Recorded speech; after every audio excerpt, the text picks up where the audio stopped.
menentukan antara usaha dan doa. Usaha dulu, baru doa. Mana dalilnya? Kata sahabat, ya Rasulullah, aku tambatkan ontaku ini atau aku langsung? Kata Nabi SAW, i'tilha, tambatkan wa tawakkal. Habis itu kau berdoa, baru kau bertawakal. Saya mau buka warung Pak Ustaz. Buka dulu warungnya atau berdoa? Doa dulu. Habis itu buka warung, habis itu doa lagi, baru bertawakal kepada Allah Subhanahu wa taala. Doa kapan? Ada niat dalam hati? Niat mau menikahkan anak. Usaha dulu, enggak, doa. Doa kepada Allah. Doa, usaha, doa lagi, baru tawakal. Apa hukum mewarnai rambut Pak Ustaz? Jangan cabut uban, karena uban itu akan menjadi cahaya pada hari kiamat. Kenapa cahaya dari uban? Karena orang yang melihat uban di cermin, dia langsung ingat tua dan ingat mati. Lalu ketika menengok uban itu bangkit semangat beramal, dia akan bercahaya nanti pada hari kiamat. KPU, kepala penuh uban. Jangan tersinggung lah. Beko tersinggung dituntut lah gara-gara. Nah, lalu kemudian bagaimana hukumnya mewarnai rambut ini? Kata Nabi SAW ketika melihat ada seorang yang rambutnya uban semua, kata Nabi, celup rambutnya. Diceluplah pakai henna. Henna, kata orang Melayu inai, kata orang Jawa daun pacar. Mas, aku orang golek daun pacar iki. Dipasang, digilinglah daun pacar tadi, lalu dipasangkan ke rambut pakai sisir. Setelah pasang diikat pakai kain. Besok pagi bangun, warnanya pun warna anak fang, pirang, boleh. Jannibus sawat, jangan pakai warna hitam. Kenapa dilarang pakai warna hitam? Karena warna hitam menipu. Dulu orang nikah tidak pakai kartu kelahiran, tak ada akte, tak ada KTP. Jadi dilihat dari rambutnya. Waktu meminang, rambut hitam semua. Seminggu sesudah pernikahan, pangkalnya putih semua. Tak boleh. Nah, tapi kalau tidak ada unsur menipu boleh. Karena waktu perang pasukan itu hitam rambutnya waktu perang. Supaya apa? Supaya musuh menengok, tentara Nabi Muhammad kok anak muda saja, padahal orang tua yang dicelup rambutnya itu. Jadi kalau ada unsur tipu tak boleh. Apa hukumnya seorang istri yang menundukkan hati suami dengan cara guna-guna, misal ciri barandang, supaya lebih mencintai istri dan keluarganya sampai suami melupakan? Ciri, maaf cakap itu kan tai, barandang direndang. Jadi saya pun bingung apa artinya. Saya selalu penasaran, apapun masalahnya selalu saya mesti tahu apa itu. Rupanya itu adalah pinang muda. Pinang muda yang ditelan bulat-bulat, dibuang kulitnya, diambil pinang muda itu, dikupas, telan bulat. Besok pagi keluar dia bulat juga. Keluar dia bulat, itu dicuci bersih, lalu diambil pisau, dikikis, masukkan ke kopi kah, dimasukkan ke masakan. Setelah itu dibacakan jampi-jampi. Siapa yang nyuruh? Setan. Kenapa mesti tai? Najis. Setan selalu nyuruh najis. Karena setan bersama dengan tai itu najis, baru masuk mantranya. Maka apa hukumnya? Sudah kita kaji, ada videonya, cari 7 dosa besar. Ijtanibu, jauhilah as-sab'a, 7 al-mubiqat yang akan menghancurkan imanmu, amalmu. Yang pertama, asyirku, syirik, minta kepada setan. Yang kedua, as-sihru, sihir, magic. Yang pernah melakukan, stop, berhenti. Patutlah suaminya patuh betul Pak Ustaz. Iyalah, dikasihnya pinang muda yang dikikis. Jadi Pak Ustaz, boleh saya buat? Jangan, itu saya ceritakan supaya orang jangan melakukan. Ustaz, boleh tak perempuan pakai gelang kaki? Kerincing, kerincing, kerincing, kerincing, kerincing. La yadribna bi arjulihinna. Janganlah perempuan itu memukulkan kakinya ke lantai. Janganlah perempuan itu memukulkan kakinya ke lantai. Kenapa dilarang perempuan memukulkan kakinya ke lantai? Apa kronologis sebab ayat ini?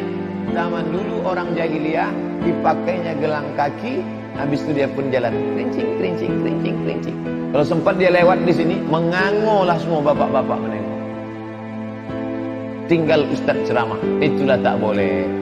Kalau ada anak gadis pakai gelang kaki, apa hukumnya? Apa tujuannya pakai gelang kaki?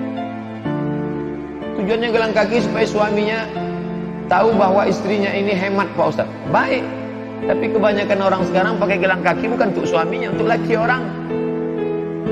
Pergi undangan, pakai gelang kaki, semua mata nengok kaki. Habis terlangkup orang nengok. Lupa menengok kaki sendiri gara-gara menengok kaki orang. Bersoleklah untuk suamimu, berhiaslah untuk suamimu. Banyak perempuan-perempuan bersolek, berhias, berpakai perhiasan untuk laki orang. Untuk lakinya di rumah macam hantu nanti. Bolehkah menggunakan obat-obat? Laki-laki pakai obat kuat. Orang yang biasanya pakai obat kuat karena dia tak kuat. Laki-laki yang lemah syahwat, nama penyakitnya inin. Dalam kitab fikih tengok inin. Orang yang kena penyakit ini dianjurkan berobat setahun. Laki-laki yang setahun berobat tak sembuh, istrinya boleh menggugat ke pengadilan. Namanya uyub musyawwahah dalam kitab fikih. Jadi Pak Ustaz boleh. Dia udah 3 tahun, gugatlah pengadilan. Tapi kemudian dimakannya lah pil obat kuat, Viagra. Setelah itu jantungnya pun meletup. Mati. Kap 70 diisi minyak pesawat, meletup lah. Boleh berobat dengan obat yang syar'i, tidak menimbulkan efek samping, hanya untuk memperbaiki yang tak baik. Adapun memperturunkan hawa nafsu yang tidak hiperseks, maka haram hukumnya karena menyakiti pasangan. Berhubungan kelamin adalah ibadah untuk punya anak, menyalurkan libido seksual, bukan untuk memperturunkan hawa nafsu seperti orang kafir. Itu mesti dipahami dalam Islam. Kalau uang hasil pinjam dari bank dipakai untuk renovasi rumah, untuk umroh, apa hukumnya? Haram. Jaminan ke bank SKPNS haram. Ustaz Somad tuh bilang haram kan karena dia tak punya SKPNS. Ada SK? Ada SK? Pernah tak Ustaz pakai minjam duit ke bank? Tidak. Sekali pun tak pernah. Sekali pun tak pernah. Jadi Ustaz beli mobil tuh banyak duit Ustaz cash? Tidak. Pakai duit siapa? Pinjam. Kemana? Amak bank. Mak, ini mau ceramah nih kena hujan, pinjam dulu duit mau beli mobil. Wah anggo deh ketek nyusahkan sampai tua. Amak bank, pinjaman lunak tanpa bunga. Amak bank. Bila kita melakukan istikharah, bagaimana kita bisa mengetahui bahwa itu jawaban dari Allah? Ada signal halus. Signal halus yang masuk ke hati ke Nabi namanya wahyu. Kalau masuk ke dalam hati manusia biasa namanya ilham. Di sini contoh. Dalam keadaan hening masuk dia. Pilih dia. Kalau apa maksud hadis dari Abu Umamah? Aku menjamin satu rumahku di pinggiran surga bagi orang yang mau meninggalkan perdebatan meskipun dia benar, dan satu rumah di tengah surga bagi orang yang meninggalkan dusta meskipun dia bergurau. Satu rumah di atas surga bagi orang yang membaguskan akhlaknya. Surga luas. Di dalam surga itu ada rumah-rumah. Rumah di tepi, rumah di tengah, rumah di atas. Bahbuha bagian tengah, a'la bagian atas. Rumah di tepi, rumah di tengah, rumah di atas. Siapa yang punya rumah di surga? Satu, man bana masjidan. Siapa yang membangun masjid, banallah baitan mislahu fil jannah. Dibangunkan Allah satu rumah di surga. Kita tak bisa bangun masjid. Jangankan bangun masjid, bangun rumah kita pun tak bisa. Susah, miskin. Siapa lagi yang bisa punya rumah di surga? Man shalla isnatai asyarata raka'ah. Siapa yang salat 12 rakaat fil yaumi wal lailah. Salat qabliyah ba'diyah 12 rakaat. Bunya lahu bihinna baitun fil jannah. Dibangunkan untuknya satu rumah dalam surga. 2 rakaat sebelum subuh, 4 rakaat sebelum zuhur, 2 rakaat setelah maghrib, 2 rakaat setelah isya. 2 rakaat setelah zuhur, 2 rakaat sebelum subuh, 4 rakaat sebelum zuhur, 2 rakaat setelah zuhur, 2 rakaat setelah maghrib, 2 rakaat setelah isya. Dibangunkan satu rumah dalam surga. Ada lagi 3. Siapa dia?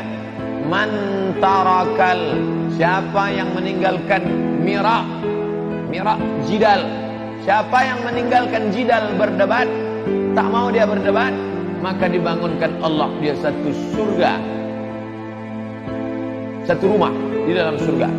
Yang satu lagi, man tarakal kadzib, siapa yang meninggalkan dusta, walaupun bercanda, bergurau, demi untuk supaya orang ketawa, dibuatnya cerita-cerita dusta bohong, ditinggalkannya itu, dibangunkan Allah satu rumah di tengah surga.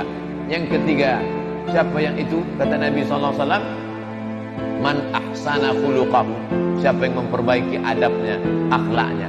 Yang meninggalkan debat, rumah di pinggir surga. Yang meninggalkan dusta, rumah di tengah surga. Yang memperbaiki akhlaknya, rumah di atas tinggi surga. Kalau gitu saya biarlah tak punya rumah Pak Ustaz, asal masuk surga. Bukan begitu memahami hadis ini.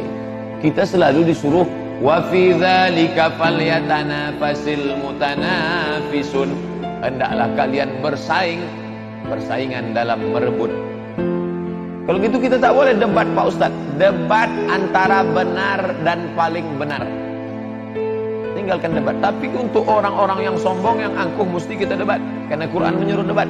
Wajadilhum, debat mereka billati hi ahsan, dengan cara yang baik. Kalau begitu Zakir Naik tak dapat rumah di surga? Dapat. Kenapa? Karena dia menegakkan hujah untuk mendebat orang-orang batil. Orang batil mesti didebat supaya dia tahu bahwa dia batil. Aku khawatir kalau orang benar itu diam, sehingga orang yang salah itu tak tahu bahwa dia salah. Begitu kata Sayyidina Ali radhiyallahu anhu. Terima kasih perhatian Bapak Ibu. Mohon maaf di akhir majlis. Ala hazihin niyah. Al-Fatihah. A'udzubillahi minasyaitonirrajim. Bismillahirrahmanirrahim. Alhamdulillahi rabbil alamin. Ar-Rahmanir Rahim. Maliki yaumiddin. Iyyaka na'budu wa iyyaka nasta'in. Ihdinas siratal mustaqim, siratal ladzina an'amta 'alaihim ghairil maghdubi 'alaihim waladdallin. Amin. Ya Syafi, wahai yang Maha menyembuhkan. Ya Kafi, wahai yang Maha mencukupkan. Ya Mu'afi, wahai yang Maha menyehatkan. Ishfi mardana, sembuhkan saudara kami yang sedang sakit. Syifaan ajilan, kesembuhan yang segera datang. La yughadiru saqaman, yang tidak akan membuat penyakit kambuh untuk selamanya. Allahumma in kana rizquna fis sama'i fa anzilhu, kalau rezeki kami itu di langit turunkan ya Allah. Wa in kana fil ardi fa akhrijhu, kalau dia di dalam tanah keluarkan ya Allah. Wa in kana ba'idan faqarribhu, kalau dia jauh maka dekatkan ya Allah. La tada' lana dzamban illa ghafartah, segala dosa kami ampunkan ya Allah. Wala 'aiban illa satartah, aib cacat kami tutupi ya Allah. Wala musafiran illa wasaltah, yang musafir sampaikan ke tujuannya ya Allah. Wala hajatan min hawaiji dunya wal akhirah, segala hajat kami di dunia dan di akhirat. Laka ridha wa lana fiha salah, baik hajat kami itu di dunia dan di akhirat. Illa qadaitaha wa yassartaha, maka mudahkanlah ya Allah. Rabbana ikhtim lana bihusnil khatimah, tutup umur kami dengan husnul khatimah. Wala takhtim alaina bisu'il khatimah, jangan tutup dengan su'ul khatimah. Rabbana atina fid dunya hasanah wa fil akhirati hasanah wa qina adzabannar. Wa sallallahu ala sayyidina Muhammadin wa ala alihi wa sahbihi wa sallam. Walhamdulillahi rabbil alamin. Taqabbalallahu minkum minna